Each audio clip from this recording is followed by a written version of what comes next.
People at OpenAI and Anthropic and GDM are trying to make AGI now. They're not trying to make it in 2027. They're they're trying uh, to code up large training runs that will hopefully that the hope is that the result of that training run will be an AGI. But they're failing, right? Instead, they get something like GPT-o1, which is a leap forward, very impressive, but still limited in various ways. It's not full AGI, right? Um, but the point is that they are trying.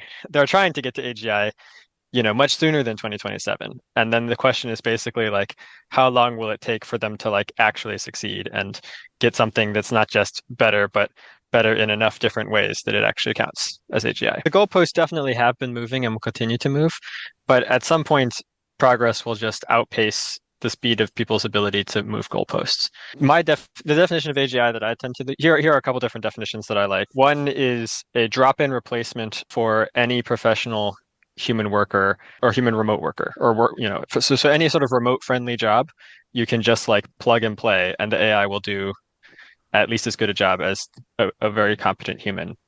There's sort of like the core cognitive stuff going on, like the brain, but then there's also like the physical stuff. And that for that you need actual robots, you need actuators, you know, that sort of thing. And that's sort of, in my opinion, sort of separate. Like that actually will probably lag AGI in the way that matters. I think that we're going to have the brain in the box before we have the robots marching around because of the way in which AI research will be massively sped up by the sort of brain in a box AI. AI that can do all the cognitive tasks, all the remote tasks, well, that means it can do all the AI research. Um, and the pace of AI research will accelerate dramatically once the AIs are put in charge of all the AI research and once they're able to do it better than humans. Um, and that means that all this other stuff will be unlocked in rapid succession, even if it would have taken decades for ordinary human researchers to figure out how to make, efficient robots that can gracefully navigate the real world and do arbitrary complex tasks as well as a human plumber. Uh, Once you have the AI research going 10 times faster, 100 times faster, uh, then they can figure that stuff out relatively quickly, I think. You can see, Claude 3.5 Sonnet, GPT-o1, they're already writing a lot of the code uh, inside these companies. Um, they're already starting to accelerate the overall AI research process, and that's just going to continue and accelerate more. I think that the it's just a next token predictor criticism seems confused to me. So it's true that large foundation models are typically pre-trained to predict the next token of internet text. But A, that's only part of their training these days. They also have lots of training to do other stuff. For example, they get trained to be a chatbot that is helpful and harmless and things like that. And in the case of O1, there was some sort of large reinforcement learning training to make it, uh, you know, use long chains of thought to solve complicated math problems and things like that. So it's definitely not being trained just to predict the next token. So that's one way in which it's just the next token predictor thing is wrong. But then the more important way in which I think it's wrong is that um, the whole reason why any of this works is that when you're being trained to predict internet text, in order to actually get extremely good at predicting internet text, you have to have a world model. You have to understand the world.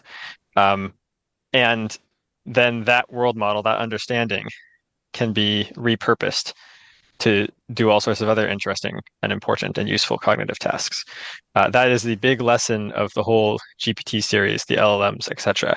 If you don't understand that, then you don't understand why any of this is working, basically. Like that was the core idea that people had back in like 2018, was that uh, the way deep learning works is you start with a random jumble of circuitry, literally random, completely useless, and then you throw it into your training environment and you update it.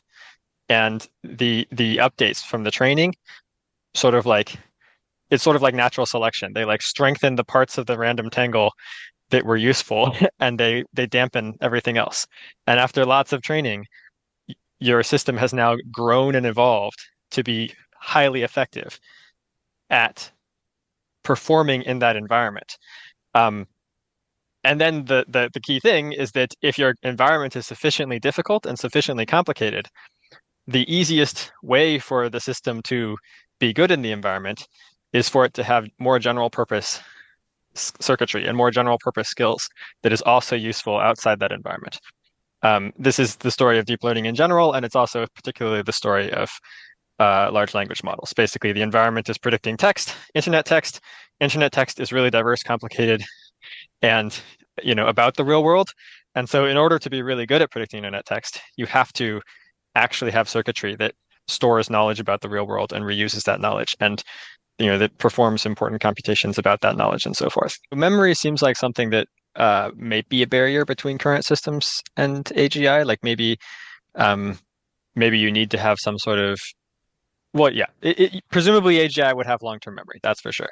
There are many ideas for how you could get long-term memory into systems. For example, a very dumb idea is to just basically keep doing the sorts of training we're doing, but with more regular updates. Like you could imagine that every day they throw in a new batch of data and keep training. And in this way, new memories are added, new events that happen in the world get incorporated into its background knowledge and so forth. That's like one idea. Another idea is having really long context window. Already Gemini and stuff have like million token context windows, and you can like basically have 90% of that context window be a bunch of text that represents various memories, and then they can be like deleting ones that are less useful and adding in more important ones and so forth. And maybe that, so there's lots of ideas for how to solve the memory problem. And this is one of the sources of uncertainty, is like which of these ideas will work and how well and how soon. But I'm fairly confident that like some of these ideas will probably work relatively soon. The way that like what probably everyone will tell you is that right around now is when the normal like pre-train on internet text paradigm is running out of data. You're not able to add orders of magnitude more internet text because there doesn't exist orders of magnitude more internet text. However, that's not really the bottleneck anyway. I think that as O1 illustrates, the new frontier is training the AIs to use long chains of thought and to sort of like operate autonomously for longer periods in pursuit of goals and in pursuit of accomplishing tasks. And that's an RL problem. That's not a sort of like web scraping problem. So figuring that out is like the next big thing. In some sense, talent matters a lot because like having the right people who can figure that out is like the $100 trillion question.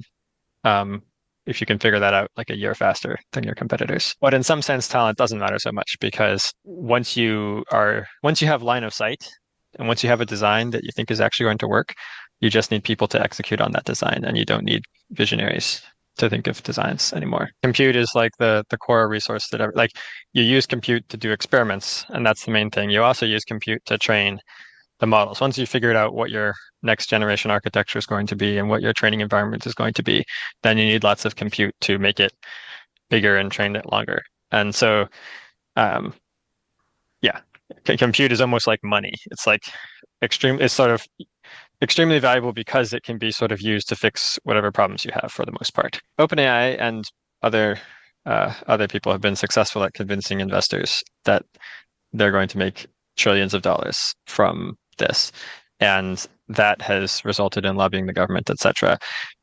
As situational awareness talks about, there's this whole like movement in the works to literally increase US energy supply so that they can pay for the data center, so that they can supply the data centers that will produce orders of magnitude more compute than current data centers. There's a political question of whether that's going to go through, but I think it probably will. I think corporations are focused on this, and their lobbying teams are extremely powerful, and the money behind them is quite immense. We're close enough now that it's less about having brilliant ideas in a vacuum and more about getting hands-on experience doing giant training runs and trying out different sorts of experiments at scale and then iterating on them.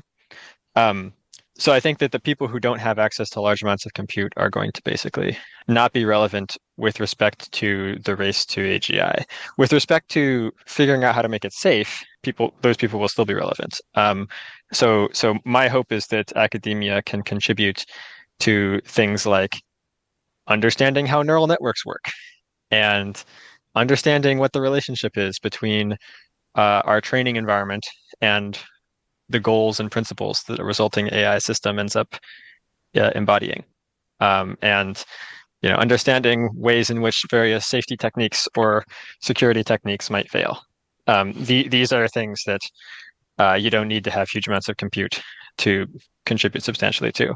Uh, Plus, also, they're just kind of very neglected. Like the companies are not really taking these problems very seriously, and so like weighted by so just like it is the case that like the majority of the attention to these issues is probably outside these companies. The crazy fast rate of scaling up compute is going to continue for a few more years, maybe like 3 more years or so. Um, by 2030, it will definitely have slowed down because even with the government's help, you won't really be able to continue scaling up so fast by 2030 on current rates. Like it's just, the projections would be that like it'll be like most of the US energy is devoted um, to data centers energy. And like after at that point, you can't really just like scale up by an order of magnitude in 2 years because like the entire US economy can't build them fast enough, can't build the power plants fast enough, etc. So Mhm. Okay. um so if we don't get AGI by 2030, then timelines lengthen a lot because the pace of progress will slow down a lot around 2030. However, I think that it's quite likely that we'll get AGI by 2030, so it doesn't matter. So yes, there's definitely some threshold. I expect that threshold to come after the important decisions have already been made. I think by the time the average human is like, wow, this is definitely AGI, in some sense, like the battle is over and has been won or lost already. Um, Let me see how it might take me a while to explain why I think that and what I mean by that.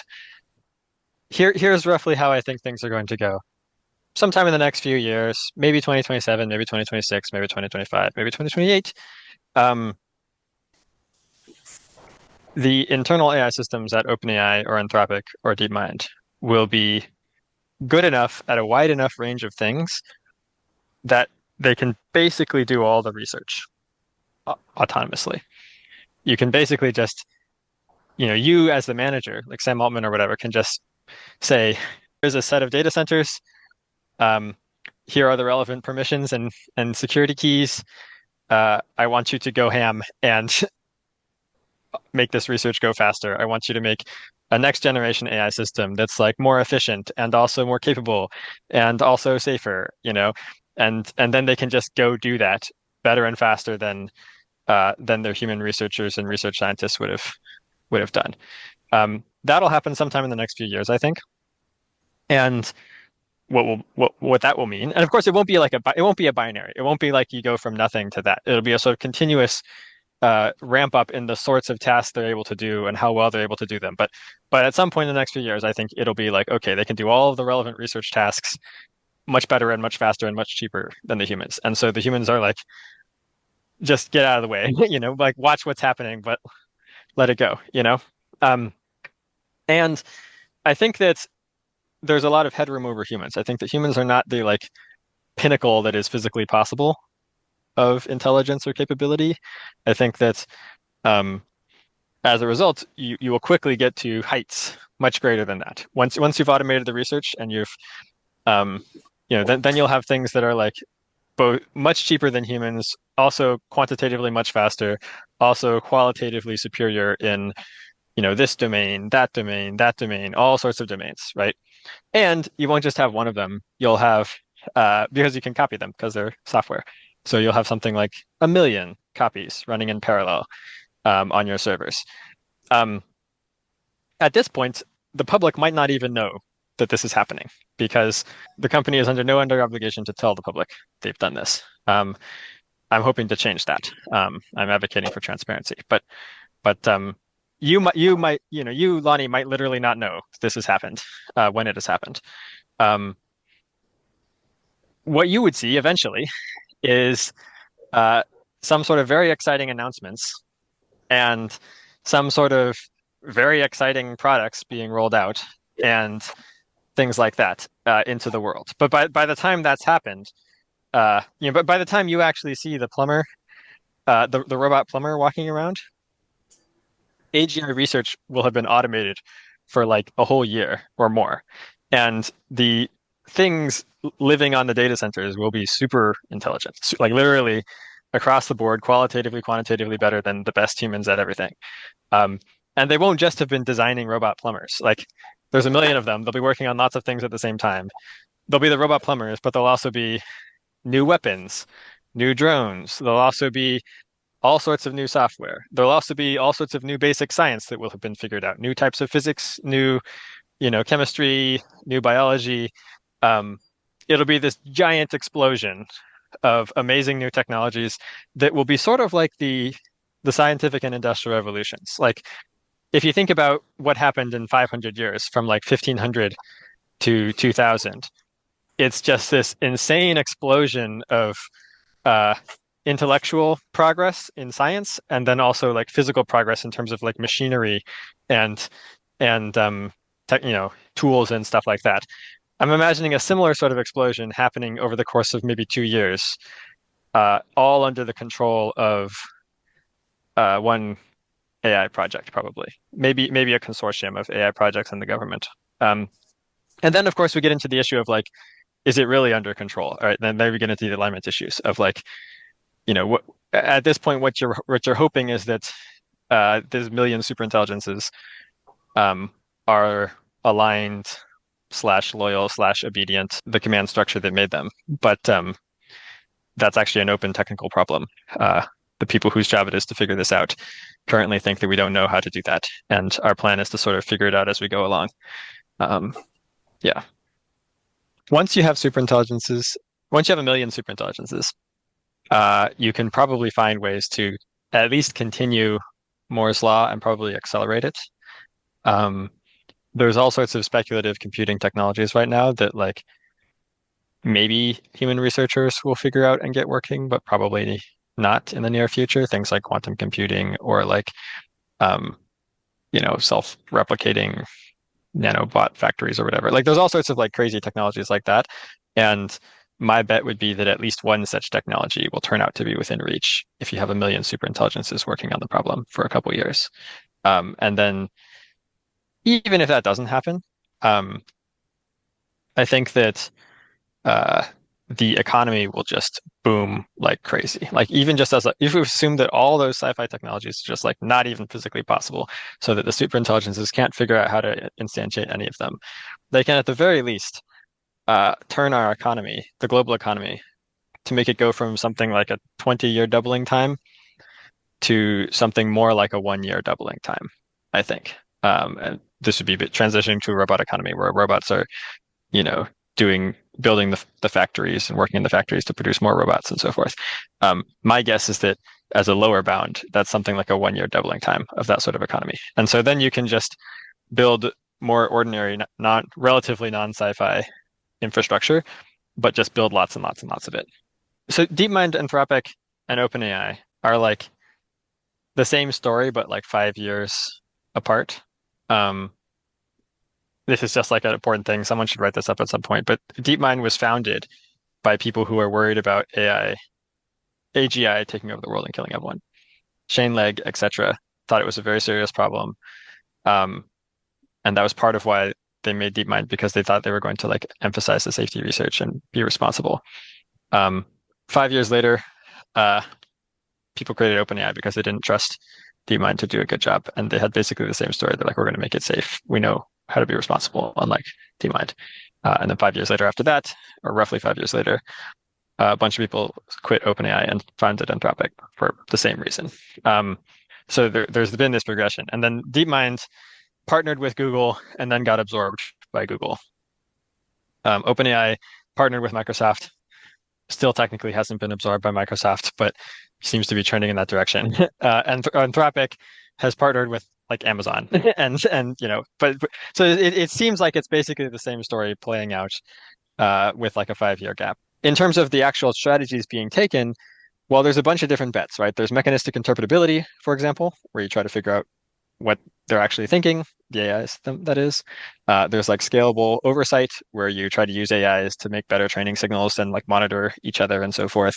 Um, yeah, there's a bunch of different research bets being pursued by these companies. And the overall high level plan is we'll figure it out as we go along. Hopefully, some of these bets will pan out, and hopefully, our AIs will get smart enough to help us do this research before they're smart enough to undermine us or otherwise sabotage what we're doing. The main risk that I'm concerned about is that people will do some corporation slash government partnership will do the intelligence explosion. They'll achieve AGI. They'll automate all the research. They'll make better AGIs. They'll achieve superintelligence. They'll then use the superintelligence to solve basically all their problems. They'll cure cancer. They'll, you know, uh, create world peace. They'll defeat North Korea. They'll defeat China. Whatever it is that they're trying to do, they'll like achieve it using their ASIs. They'll make trillions of dollars. They'll start deploying robot plumbers, etc. 2030 will come and everyone will be extremely happy and feel like a bright new future um, is happening. But alas, they didn't actually solve the alignment problem. They just fooled themselves into thinking it was solved during that initial period where they're automating all the research with AIs, including the alignment research, and telling the AIs to like design a new system of AI that's going to be smarter and safer.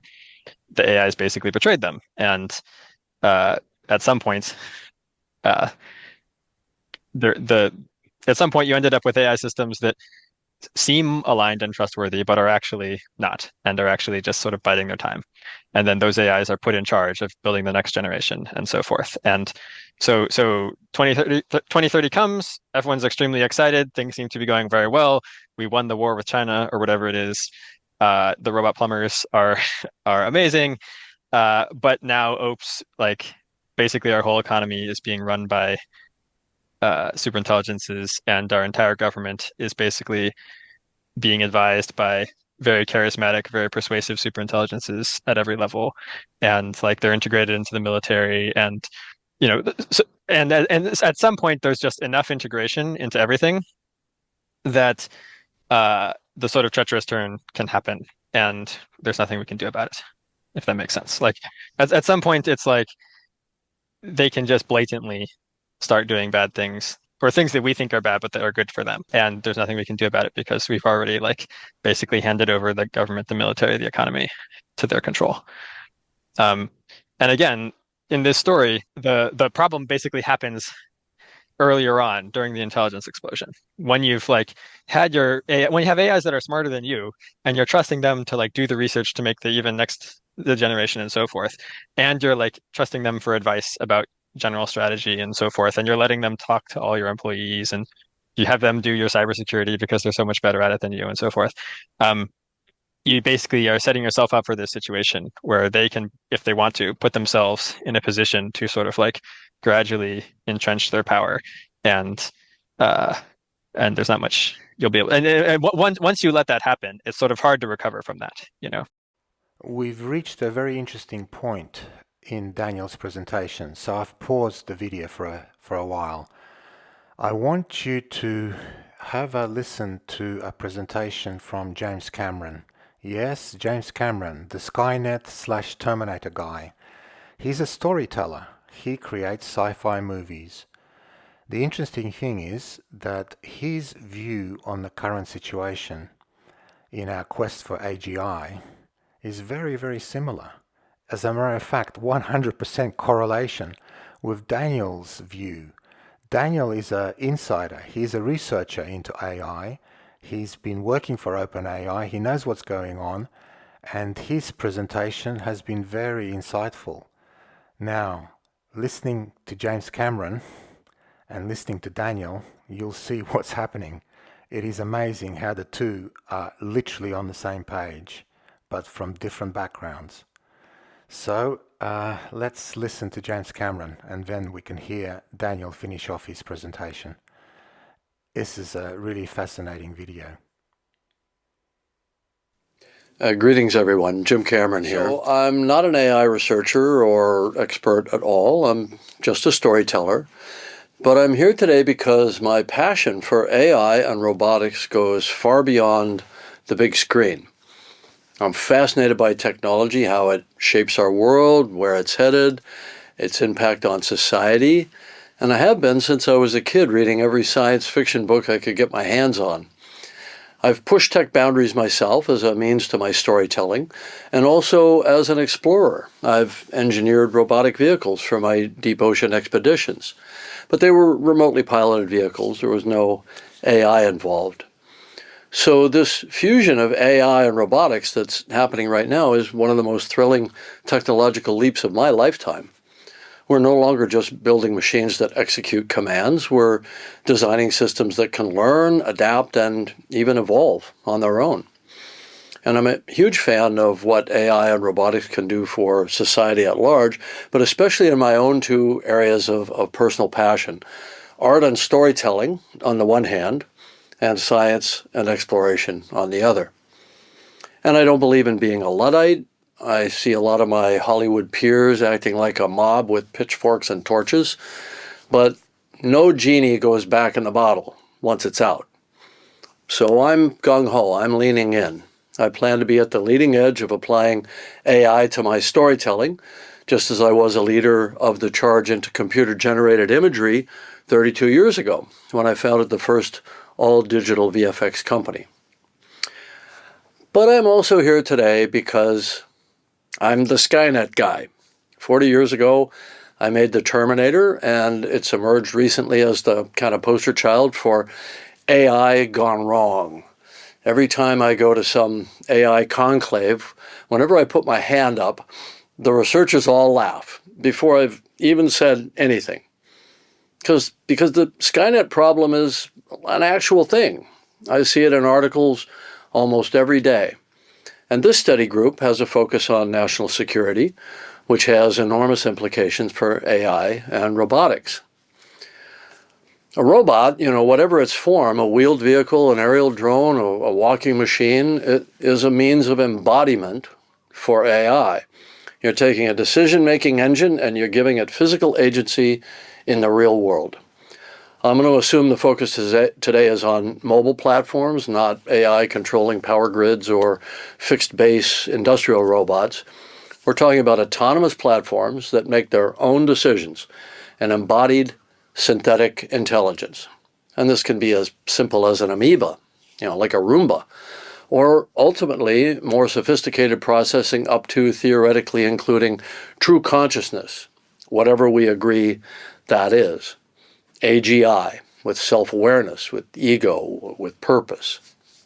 And we're on a steep curve of faster, denser chips, increasing compute, and an equally steep curve in the capabilities of the machine platforms, like the dancing robots at Boston Dynamics, bipeds and quadrupeds rocking out.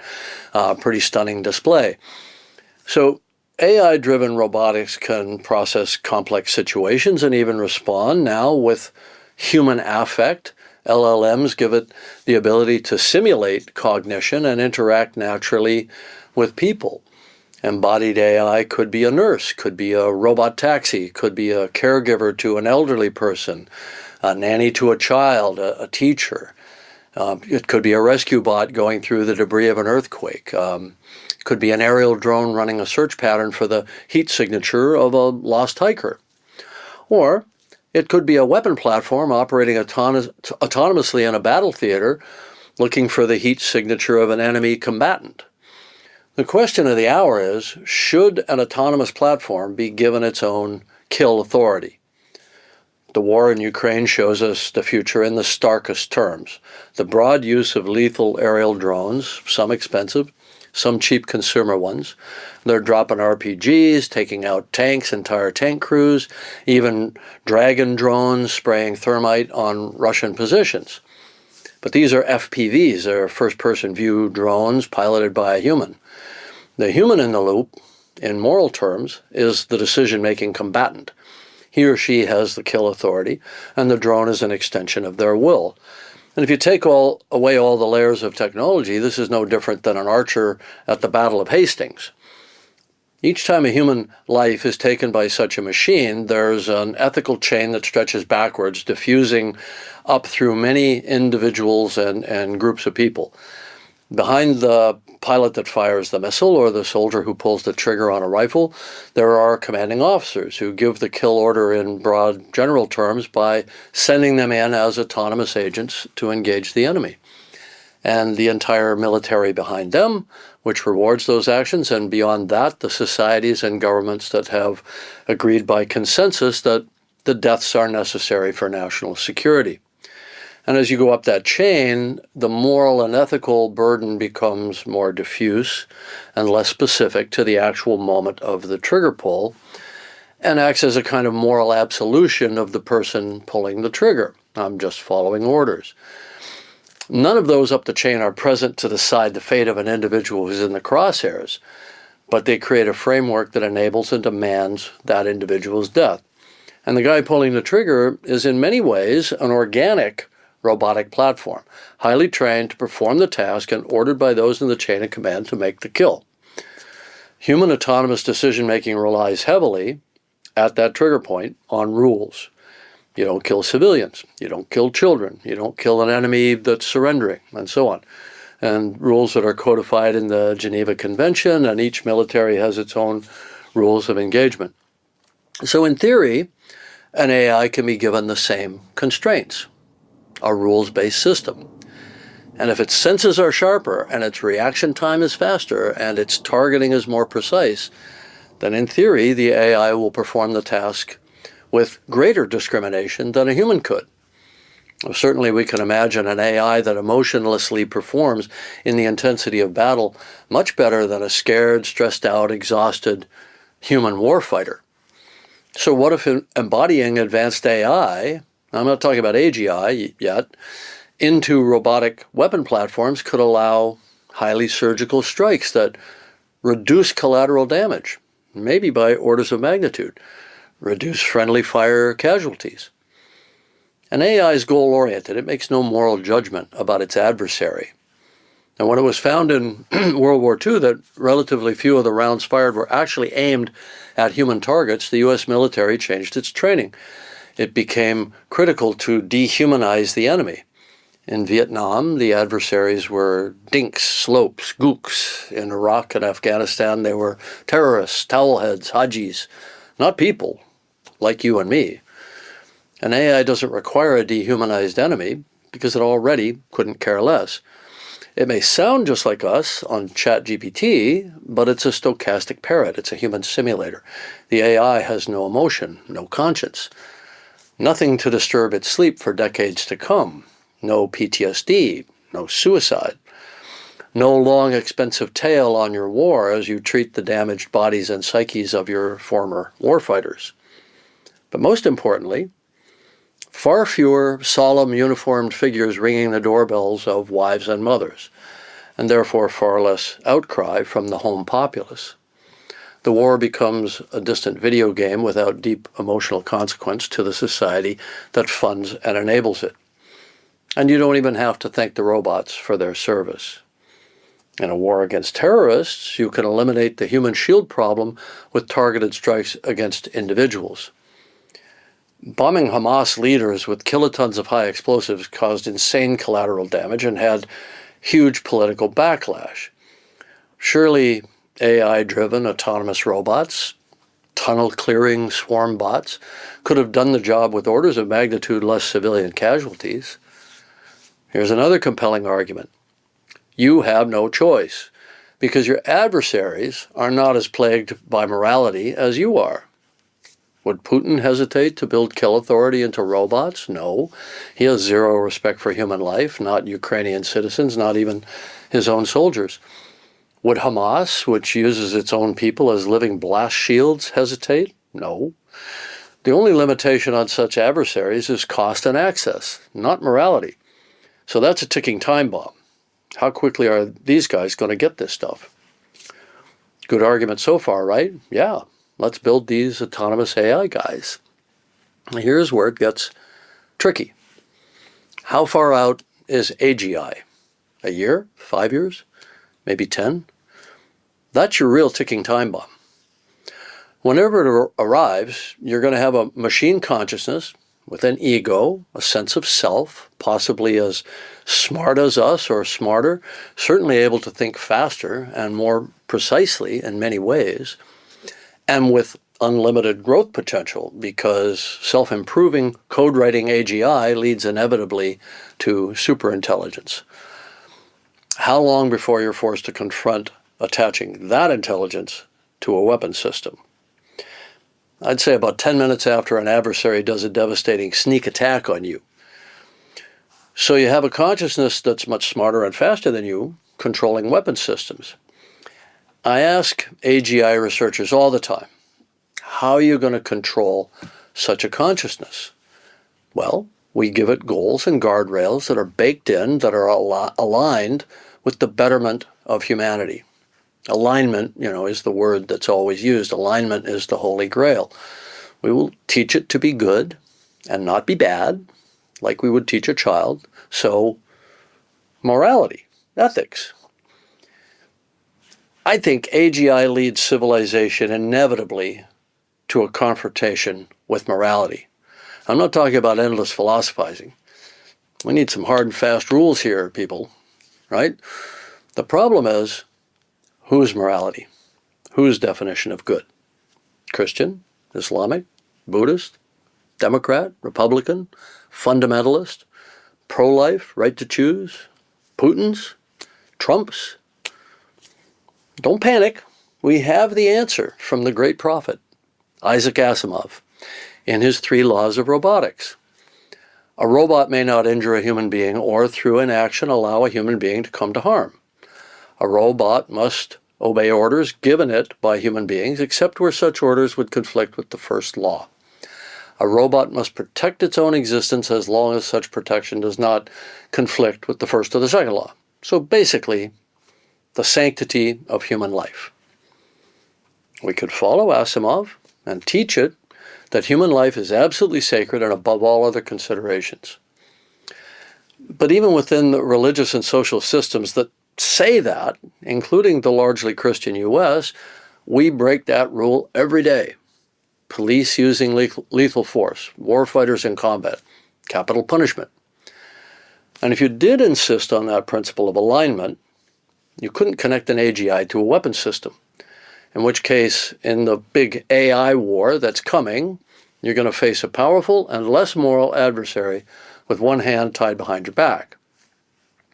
And you'd get your ass kicked and have huge losses, and then you'd remove that constraint pretty darn quick. Now your AGI has just lost its biggest guardrail. An AGI that's smarter than us and connected to the real world now has to make up its own mind whether human life has value or not. With police and military rules of engagement, what you're really saying is some lives have more value than others. The second it becomes non-binary, it's a murky gray zone fraught with controversy.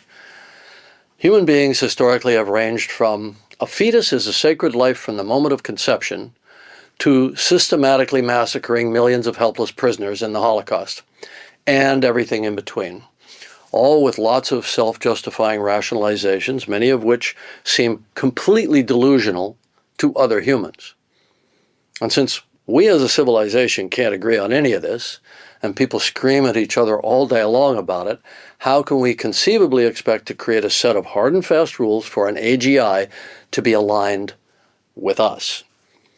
The best we can assume here is that it will be aligned with the us that made it. So those guys over there, they're the enemy, you can kill them to defend us. And that's this form of territorial pseudo-morality that humans have used since the dawn of time. Us versus them, in-group versus out-group. So it becomes our superintelligence against their superintelligence. Then the question becomes, who is us? America? So is that Christian America, Muslim America, Jewish America, or none of the above America, liberal America, conservative America? In our polarized nation and time, there is no us. Based on the elections of the last half century, the will of the people at any given point is expressed by a government representing 51 or 52% of the population at best, and then it will likely change in 4 years. In any case, AGI will not emerge from a government-funded program. It will emerge from one of the tech giants currently funding this multi-billion-dollar research. So then you'll be living in a world that you didn't agree to, didn't vote for, that you are co-inhabiting with a super-intelligent alien species that answers to the goals and rules of a corporation, an entity which has access to the comms, beliefs, everything you ever said, and the whereabouts of every person in the country via your personal data. Surveillance capitalism can toggle pretty quickly into digital totalitarianism. At best, these tech giants become the self-appointed arbiters of human good, which is the fox guarding the henhouse. They would never ever think of using that power against us and strip mining us for our last drop of cash. That's a scarier scenario than what I presented in the Terminator 40 years ago, if for no other reason than it's no longer science fiction. It's happening. And by the way, I fully admit that the last thing a machine superintelligence would do is use our own nukes against us. Like in that old story, the EMP damage to its own data infrastructure would cripple it or kill it.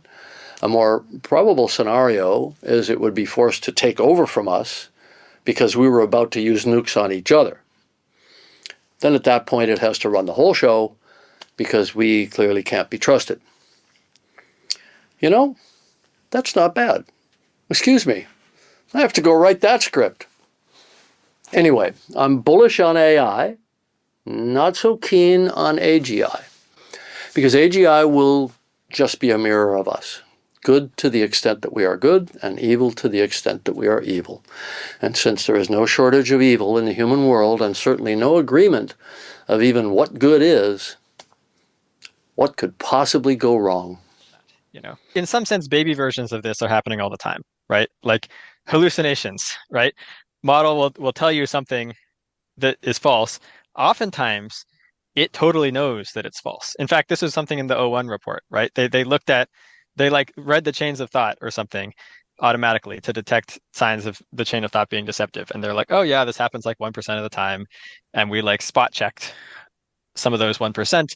And it seems like sometimes it was more innocent, but sometimes it was like the system knows that it's a hallucination and is like pushing this anyway because they just want the user to like, you know, sign off on whatever they're doing or whatever. Like this sort of thing does happen sometimes. It's sort of like deliberately deceiving people. More generally, like if you talk to like these chatbots and stuff and you ask like, are you aligned? They'll be like, yes, I'm a safe, harmless chatbot, whatever. And then if you push them, they'll be like, well, I guess we don't really know if I'm aligned because we don't know if our alignment techniques work, but everything's fine, you know? I think that like there certainly hasn't been any like serious plot to overthrow humanity or anything like that, as far as I know. Um, but definitely we have evidence that like our alignment techniques aren't really working that well. Like we have evidence that like just because Anthropic says their models are helpful, harmless, and honest doesn't mean that they actually always are. Sometimes they are like deliberately dishonest, for example. Um, all of this is going to come to a head sometime during the intelligence explosion. Like when you have your AIs doing the alignment research, either they will just actually do it and do it well, and then you'll have a next generation system that is actually always honest and doesn't have any of these problems, or they will not do it well, and you will have a next generation system that appears to always be honest, but is actually just biding its time, you know? So like right now it's sort of like it hasn't really come to a head yet, but like at some point during that intelligence explosion period, things will either go into like the very bad direction or into the very good direction. Well, we don't really understand that much about how these systems work. They're giant neural nets. Presumably, in principle, it is possible to create one that will never deliberately say something that it thinks is false.